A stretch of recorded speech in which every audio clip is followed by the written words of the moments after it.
ठीक है ना। क्या बताया था? SIMV, हाँ, फुल फॉर्म। ठीक है ना, सिंक्रोनाइज्ड इंटरमिटेंट मैंडेटरी वेंटिलेशन। ठीक। इसमें हर वर्ड का अपना अपना मीनिंग है, ठीक। ठीक है ना।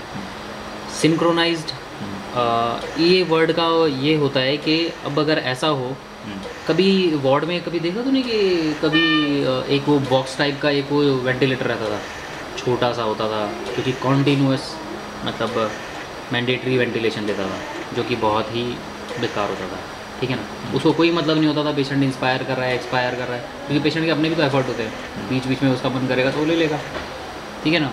मतलब उस वेंटिलेटर के पास दिमाग नहीं होता था, इसके पास दिमाग होता है, ठीक है। ये सेंसिटिव करता है, मतलब इसके पास दिल भी होता है जो सेंस करता है, ठीक है। क्या होता है कि जब पेशेंट इंस्पायर करता है ना, तो ये उसको सेंस कर लेता है कि भैया ये इंस्पायर कर रहा है, तो ये जब डिलीवर करने वाला होता है ये उसके साथ क्लब कर देता है, दैट इज़ सिंक्रोनाइज कर देता है। ओके। कि अब मुझे जब अब ये पेशेंट लेने वाला है ना, तो मैं अब इसके साथ अपनी ब्रेथ जोड़ देता हूँ, तो अब मैं पेशेंट भी लेगा तो उसके साथ मैं अपना टाइटल वॉल्यूम डिलीवर कर दूंगा, ठीक है।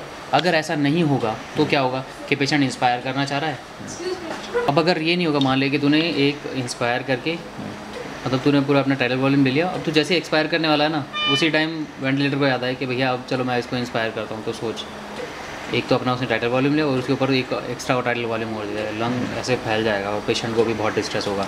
इस चीज़ को हम कहते हैं एसिंक्रोनी, पेशेंट वेंटिलेटर एसिंक्रोनी, ठीक है ना। उसको हटाने के लिए नहीं ये अलग है, यही है, मैं अभी इसके बारे में बता रहा हूँ, ठीक है ना। तो ये सिंक्रोनाइज कर देता है, ठीक है ना। ये वेट करता है, अब जैसे जैसे एक इसका एक टाइम पीरियड होता है कि पेशेंट ने अभी एक सांस मतलब सांस लिया है, तो ये मतलब 0.2 सेकेंड या 0.5 सेकेंड या 1 सेकेंड के लिए वेट करेगा कि या तो पेशेंट ले, अगर पेशेंट इस बीच में नहीं लेता है तो ये अपनी मैंडेटरी ब्रेथ वो डिलीवर कर देगा, ठीक है।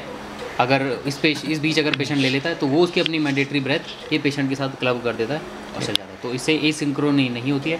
दिस इज़ है तो पेशेंट अपना ले लेगा, नहीं अगर पेशेंट नहीं ले रहा तो ये अपना लेगा। मैंडेटरी वेंटिलेशन, मैंडेटरी मतलब कुछ जो ब्रेथ्स हैं वो तो इसको देनी ही है, ठीक है ना। अगर जैसे हमने 35 सेट किया हुआ इसका रेट, तो ये 35 सेट करेगा, या तो पेशेंट के साथ क्लब करके दे, अगर पेशेंट नहीं ले रहा है तो ये 35 देगा, ठीक है ना। वेंटिलेशन मतलब वेंटिलेशन, ठीक है। असिस्ट कंट्रोल मोड का मतलब क्या होता है कि अब जब क्या होता है कि अब अगर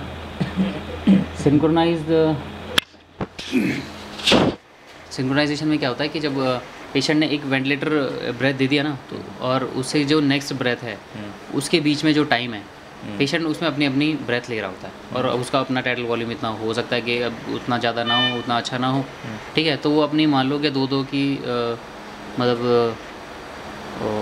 200 की अपनी ब्रेथ ले रहा है, हालांकि मैं इसका 200 बिल्कुल नहीं होगा, ठीक है ना, वो ले रहा है, ठीक है। और पेशेंट का हमने सेट किया हुआ 500, मतलब इस वेंटिलेटर का, तो जैसे उसका वो पहुंचेगा वो 500 डिलीवर कर देगा, लेकिन बीच में पेशेंट क्या ले रहा है 200। असिस्ट कंट्रोल में क्या होगा कि वो उसकी जो अपनी भी ले रहा है ना, उसको भी वो 500 तक ही ले जाएगा, चाहे वो जितनी भी ले, मतलब वो हर उसकी जो ब्रेथ है उसको असिस्ट करेगा, ठीक है। हालांकि SIMV में क्या है कि जो बीच में पेशेंट अपनी ले रहा है वो कम वाली ले रहा है, क्योंकि उसमें इतनी जान नहीं है, ठीक है ना। लेकिन इसमें जो वो छोटी वाली भी उसकी अपनी भी है, उसको भी पेशेंट असिस्ट करके पूरा अच्छे टाइटल वॉल्यूम तक ले जाएगा, बढ़िया, ठीक है ना। Spontaneous plus apnoea assist control mode में पेशेंट जब अपना स्पॉन्टेनियस ले रहा है, ठीक है, तो क्या कहते हैं ये उसको देगा, साथ में इसमें एपनिया है जिसके अगर कोई बीच में उसको एपनिया हो जाता है तो ये ब्रेथ देना शुरू कर देता है। दिस इज़ ऑल स्पॉन्टेनियस मतलब स्पॉन्टेनियस ले ही रहा है, शायद ये होगा कि पेशेंट को हम FiO2 ज़्यादा दे दें, लेकिन उसके पूरे अपने टाइटल वॉल्यूम पूरे अपने होंगे, वो अपना रेट डिसाइड कर सकता है, वो अपना टाइटल वॉल्यूम डिसाइड कर सकता है, ठीक है ना। ये है, this is fraction of oxygen that we are giving, है ना, बिल्कुल, and this is the volume that we are giving per litre, this is the मतलब per volume, minute. What is it? This is inspiratory and expiratory time, ठीक है ना। इससे हम decide करते हैं कि क्या होता है कि हम एक मतलब अगर हम 60 नहीं, अगर हम 1 मिनट में कितनी 12 सांस लेते हैं, तो एक जो पूरी हमारी साइकिल है, मतलब एक ब्रेथ की इंस्पिरेशन प्लस एक्सपिरेशन, वो 5 सेकंड की हो जाएगी, ठीक है। अब हमारा इंस्पिरेशन 1 सेकंड का है तो एक्सपिरेशन पूरा हमारा, मतलब एक्सपिरेशन ज़रूरी नहीं कि वो एक्सपायर करके कि पूरा वो एक्सपिरेशन 4 सेकंड में करेगा, नहीं। हो सकता है इंस्पिरेशन अगर 1 मिनट का है तो एक्सपिरेशन 1 सेकंड का वापस होकर वो 3 सेकंड फिर वेट करेगा, ठीक है ना। तो ये वो IE रेशो होती है, ये 0.5 सेकंड, हाँ 0.5 हम These are breath per minute, है ना? These are the frequency. Manual inflation इसका मैं अभी बताता हूँ, ठीक है ना। इसके बाद फिर हमारा जो क्या कहते हैं फ्लो है ना, वो डिसाइड करता है कितना जो इसमें फ्लो जा रहा है वो जाना चाहिए। तो फ्लो तो यहाँ भी डिसाइड कर रहे थे ना, ठीक है ना। कितने लीटर पर मिनट। यार ये अलग है, और ये टाइम लिमिटेड अच्छा, डिमांड time फ्लो limited। क्या होता है कि यार इसका मुझे अभी याद नहीं आ रहा, इसका बताऊँगा, ठीक है ना। ये पीप होती है, पीप होता है हमारा पॉजिटिव एंड एक्सपिरेटरी प्रेशर, ठीक है ना। कि कई बार होता है कि हम बच्चों को है ना, मतलब पीप हम हमेशा देते हैं, क्यों? क्योंकि अगर बच्चा पूरा एक्सपायर कर देगा ना तो उसके ना एल्वेलाई कोलैप्स हो जाएंगे, ठीक है ना। एल्वेलाई कोलैप्स हो जाएंगे तो एक्सपिरेशन के टाइम मतलब क्या होता है कि हमारे अंदर ना एक FRC होता है, ठीक है ना, फंक्शनल रेजिडुअल कैपेसिटी होती है ना, जो कि होता है हमारा रेजिडुअल वॉल्यूम प्लस क्या कहते हैं, और सबसे लास्ट वाला क्या क्या होता है,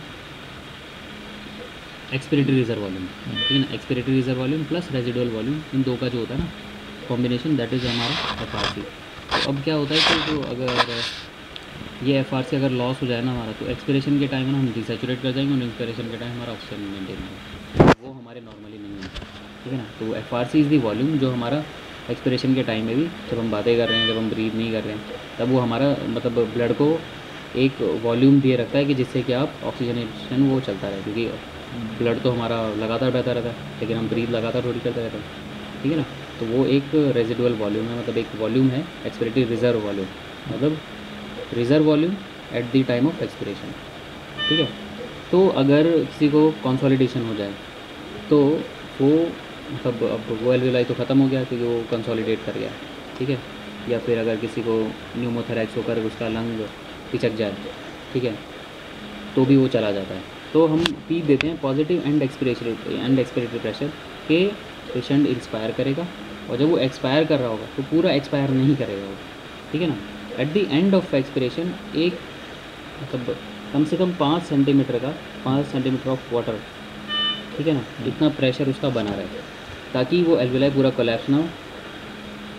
ये 6 मतलब हो ही गया है, अभी कोई फ़र्क नहीं है, 5 to 6 सेंटीमीटर, ठीक है ना। हम चला 15-20 में खेलने वाले, इससे कोई फ़र्क नहीं पड़ता, अभी 5 आ गया, ठीक है ना। तो अब अगर उसको क्या करेगा कि वो पूरा कोलैप्स नहीं होने देगा एल्वेलाई को at the time of expiration, थोड़ा सा इन्फ्लेट रखेगा, वो इसलिए ताकि क्या कहते हैं वो पूरा कोलैप्स ना हो, और उसकी जो वेंटिलेटर एसोसिएटेड इंजरीज़ होती है ना, बार बार खुल के बंद करके तो वो उसमें इंजरी हो जाती है, वो ना हो। प्लस ये एक स्टेंट की तरह काम रखता है, जो कि मतलब एक एल्वेलाई हमेशा खुला रहता है और हमेशा उसमें एक्सचेंज चलता रहता है, ठीक है ना। This is called for recruitment होता है, मतलब अगर वो कोलैप्स हो गया तो उस कोलैप्स एल्वेलाई को वापस एक्सचेंज ऑफ एयर या फिर ऑक्सीजनेशन में रिक्रूट करने के लिए, वापस लाने के लिए, ये है। फिर भी उसका प्रेशर कितना जाएगा, ठीक है। Time limited demand flow, this is the pressure ना, which is millimeter of water, centimeter of water, ठीक है ना। एयर में प्रेशर का वो दिखा रहा है।